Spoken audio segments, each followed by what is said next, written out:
બપોર ગમે ત્યારે પડતા રખડતા હોય છે, બધાને હેરાન કરતા હોય છે। ગામની મહિલાઓને કે કોઈને બહાર નીકળવું હોય તો પણ છેડતીને બધું કરતા હોય છે, પણ કોઈ પણ વ્યક્તિ આગળ આવતા નથી। ગામની આ રજૂઆત છે। દરેક સમાજના યુવાનો અહીંયા દારૂ પીને ફરતા હોય છે અને મહિલાઓને હેરાન કરતા હોય છે।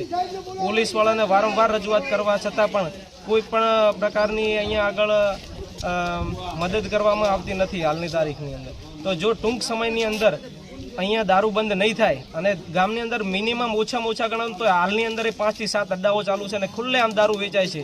પોલીસવાળા આવે છે, રોજ આવે છે, પણ કોઈ પ્રકારનો એમને બેફામ દારૂ વેચી રહ્યા છે।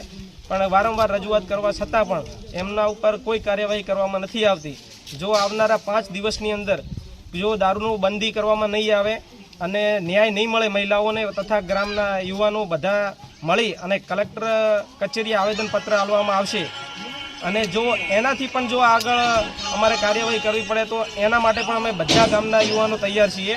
કારણ કે વારંવાર રજૂઆત કરવા છતાં પણ કોઈ પોલીસ અધિકારી કે કોઈ પણ વ્યક્તિ આનો કોઈ કાર્યવાહી કરતું નથી કે કોઈ પણ પગલાં લેવામાં આવતા નથી।